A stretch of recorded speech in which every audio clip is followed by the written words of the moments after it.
Les bases de l'électricité, intensité et tension. Commençons par le commencement, le début, la charge électrique. La matière en fait a deux propriétés qui lui permettent d'interagir, la masse et la charge électrique. La masse est à l'origine de la force de gravitation, elle est toujours attractive. C'est-à-dire que deux particules ou deux objets ayant une masse ont tendance à s'attirer. Cette force est en général assez faible et c'est pour ça qu'elle n'est sensible qu'à partir du moment où on a des objets qui sont excessivement lourds, type planète, étoiles, et choses comme ça. Deux objets de notre quotidien, on ne va pas percevoir effectivement leur attraction, pourtant elle existe. Donc la matière peut interagir sur la matière par l'intermédiaire de cette force de gravitation. Il existe une deuxième force qui permet à la matière d'interagir sur elle, c'est les forces électromagnétiques. Et la caractéristique de la matière qui est en lien avec la force électromagnétique, c'est la charge électrique. Donc la matière a une masse et elle a une charge électrique.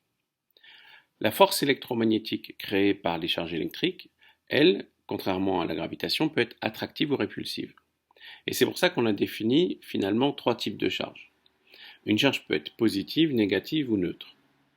On a choisi de parler de positif et négatif parce que c'était pratique. On aurait pu dire il y a des rouges et il y a des bleus. On aurait pu inventer des mots.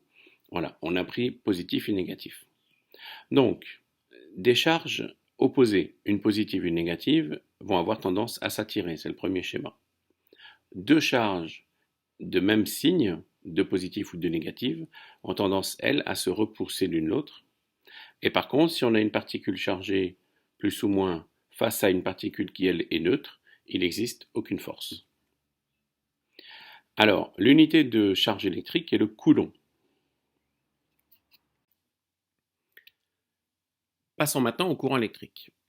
Tout d'abord, quelles sont les charges électriques usuelles? Depuis la seconde, normalement, vous avez vu que la matière était composée de protons, neutrons et d'électrons, les protons et des neutrons dans le noyau et les électrons autour. On sait que les électrons ont une charge négative de moins 1,6 10 puissance moins 19, que les protons, eux, sont positifs, avec une charge de plus 1,6 10 moins 19, et les neutrons, j'en parle pas ici puisqu'ils sont neutres. Mais on a aussi d'autres charges qui sont présentes, qui sont les ions. Les ions qui vont se retrouver dans les solutions. Les ions positifs qu'on appelle cations et les ions négatifs qu'on appelle anions. C'est quoi le courant électrique là-dedans? Tout d'abord, c'est quoi le courant? On parle dans le langage courant de courant d'air. Quand on est en plein vent, il y a un courant d'air. C'est quoi un courant d'air? C'est de l'air qui se déplace. Quand on est en mer et qu'on se fait emporter, on dit qu'il y a du courant. Ici, c'est un courant d'eau. Donc en fait, la notion de courant est associée à un déplacement de quelque chose. Et donc le courant électrique, c'est un déplacement de charge électrique. Ça peut être des électrons qui se déplacent, ça peut être des ions qui se déplacent. Comment est-ce qu'on va caractériser ce déplacement? Quand on a un déplacement d'eau, par exemple, on va parler de débit, on va parler du nombre de litres par seconde ou du nombre de mètres cubes par minute. Ici, on va caractériser le déplacement des charges électriques par l'intensité, qui correspond à la charge par seconde. Donc dans un fil, on va compter la charge qui passe en une seconde. Et donc ça nous donne la formule I égale dQ sur dt. I est la dérivée de Q, la charge, dérivée de la charge par rapport au temps. Ce qui nous donne donc une unité, l'ampère, qui correspond à 1 coulomb par seconde.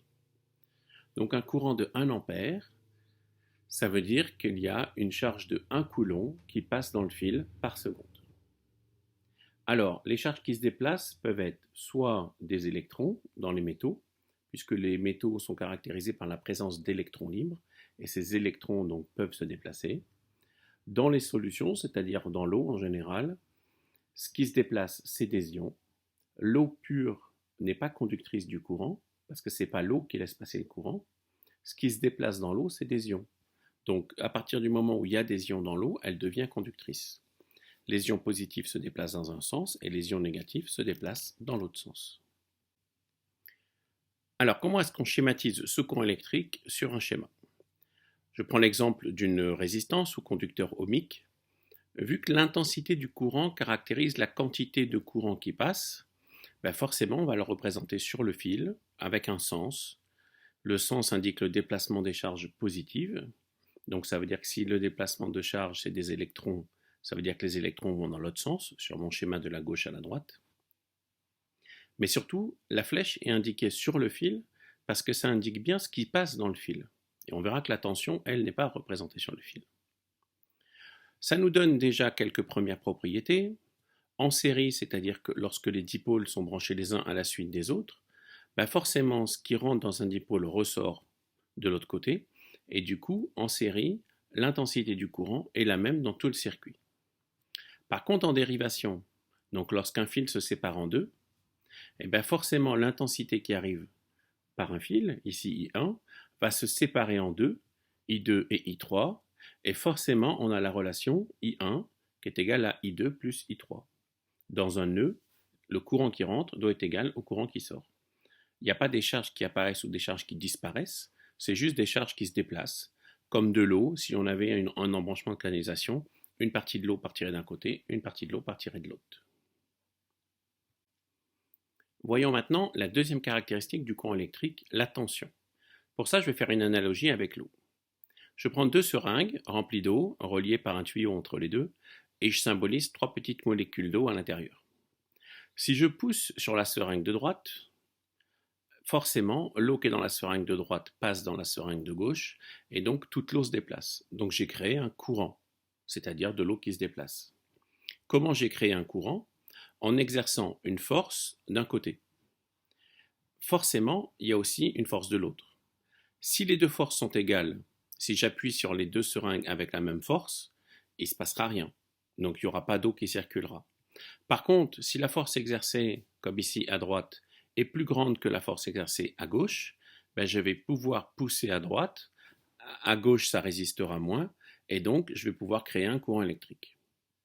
De la même manière, je peux encore amplifier, c'est-à-dire que là je prends l'exemple, si je pousse à gauche et que je tire à droite, je vais créer un courant encore plus fort, puisque ça va pouvoir se déplacer beaucoup plus rapidement.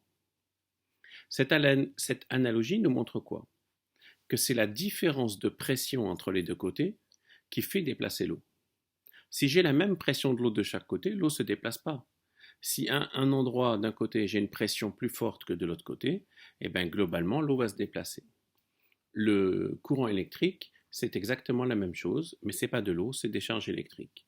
Et la pression sera ici représentée par un potentiel. La tension. Dans l'analogie précédente, c'était une différence de pression entre les deux côtés qui faisait circuler l'eau. Dans le cas du courant électrique, c'est une différence de potentiel qu'on appelle la tension. Donc c'est la tension entre les deux côtés d'un dipôle qui crée le déplacement des charges. Son unité est le volt. La tension correspond donc à une différence de potentiel. Prenons un exemple. Un conducteur ohmique ou résistance. Si je mets de chaque côté un potentiel identique, 20 volts par exemple, j'ai une différence de potentiel entre les deux qui est nulle, c'est-à-dire que j'exerce exactement la même force sur les électrons des deux côtés, une fois dans un sens, une fois dans l'autre, et donc du coup, j'aurai aucun déplacement d'électrons.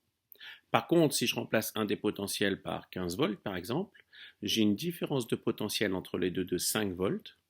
Donc maintenant, la force exercée sur les électrons à droite est supérieure à la force exercée sur les électrons à gauche, et donc je vais pouvoir créer un courant électrique. Le courant va pouvoir passer dans le dipôle.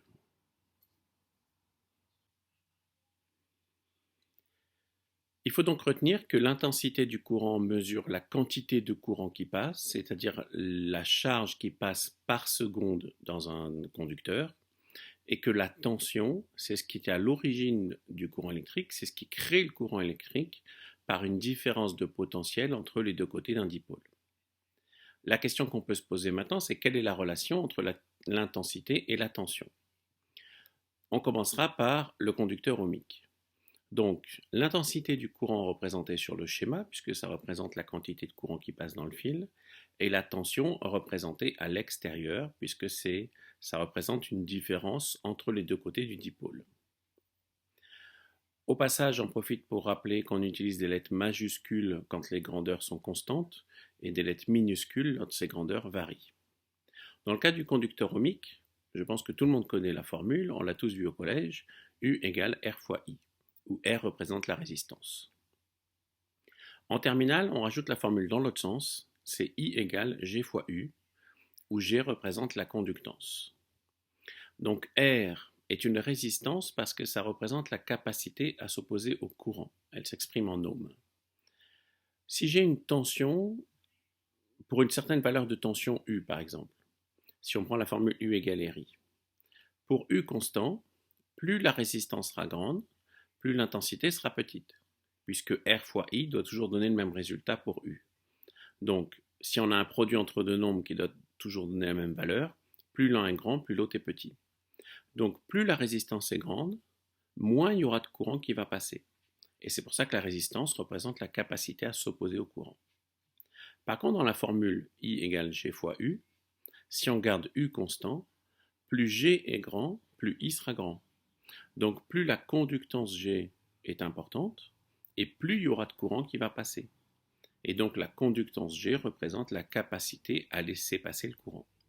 Elle s'exprime en Siemens.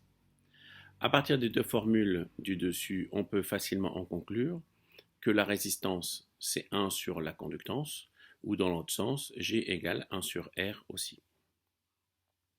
Mais attention, cette formule U égale RI n'est valable que pour le conducteur ohmique.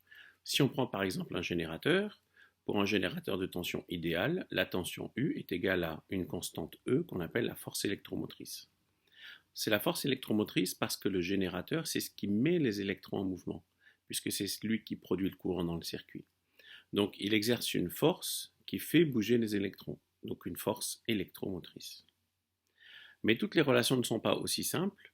On verra dans quelques jours le condensateur.